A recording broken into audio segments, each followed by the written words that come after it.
ವಿಜಯನಗರ ಜಿಲ್ಲೆ ಹೂವಿನಡಗಲಿ ತಾಲೂಕಿನ ಐತಿಹಾಸಿಕ ಸುಕ್ಷೇತ್ರ ಕುರುವತ್ತಿಯಲ್ಲಿ ಫೆಬ್ರವರಿ 17ರಂದು ಶಿವರಾತ್ರಿ ಅಮಾವಾಸ್ಯೆ ಅಂಗವಾಗಿ ಶ್ರೀ ಬಸವೇಶ್ವರ ಹಾಗೂ ಶ್ರೀ ಮಲ್ಲಿಕಾರ್ಜುನ ಸ್ವಾಮಿಗಳ ಭವ್ಯ ರಥೋತ್ಸವ ಜರುಗಲಿದೆ.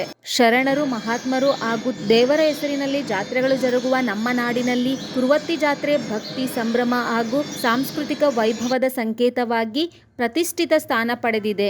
ಜಾತ್ರೆ ಎಂದರೆ ಕೇವಲ ಧಾರ್ಮಿಕ ಕಾರ್ಯಕ್ರಮವಲ್ಲ, ಅದು ಗ್ರಾಮೀಣ ಬದುಕಿನ ಉತ್ಸವ.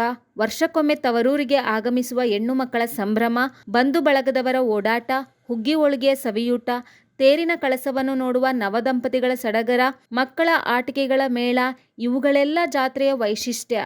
ಇಂದು ಬೆಳಗ್ಗೆ ಮಹಾರುದ್ರಾಭಿಷೇಕ, ಬಿಲ್ವಾರ್ಚನೆ, ಮಹಾಮಂಗಳಾರತಿ ನಡೆದಿದ್ದು ಸಂಜೆ 5 ಗಂಟೆಗೆ ರಥೋತ್ಸವ ವಿಜೃಂಭಣೆಯಿಂದ ಜರುಗಲಿದೆ. ಫೆಬ್ರವರಿ 18ರಂದು ಸಂಜೆ 5 ಗಂಟೆಗೆ ಸಿಂಹಾಸನ ಕಟ್ಟಿ ಎದುರು ಓಕುಳಿ ಉತ್ಸವ ನಡೆಯಲಿದೆ. ಈ ರಥೋತ್ಸವದಲ್ಲಿ ಹೂವಿನಡಗಲಿ ತಾಲೂಕು ಸೇರಿದಂತೆ ಗದಗ, ರಾಣೆಬೆನ್ನೂರು, ಧಾರವಾಡ, ಹಾವೇರಿ, ಶಿವಮೊಗ್ಗ, ಬಳ್ಳಾರಿ, ವಿಜಯನಗರ, ಬೆಂಗಳೂರು, ಬೆಳಗಾವಿ, ವಿಜಯಪುರ ಸೇರಿದಂತೆ ರಾಜ್ಯದ ವಿವಿಧ ಭಾಗಗಳಿಂದ ಲಕ್ಷಾಂತರ ಭಕ್ತರು ಭಾಗವಹಿಸುತ್ತಾರೆ. ಫ್ರೆಂಡ್ಸ್, ನೀವು ಕೂಡ ಯಾವಾಗಲಾದರೂ ಕುರುವತ್ತಿ ಜಾತ್ರೆಯಲ್ಲಿ ತೇರು ಎಳೆಯುವುದನ್ನು ನೋಡಿದ್ರೆ ಎಸ್ ಅಂತ ನಮ್ಮ ಕಮೆಂಟ್ ಬಾಕ್ಸ್ನಲ್ಲಿ ಕಮೆಂಟ್ ಮಾಡಿ. ಈ ಮಾಹಿತಿ ಇಷ್ಟ ಆದರೆ ಲೈಕ್ ಮಾಡಿ, ಶೇರ್ ಮಾಡಿ ಹಾಗೂ ತಪ್ಪದೆ ನಮ್ಮ ಚಾನಲ್ನ ಸಬ್ಸ್ಕ್ರೈಬ್ ಮಾಡಿ. ಧನ್ಯವಾದಗಳು.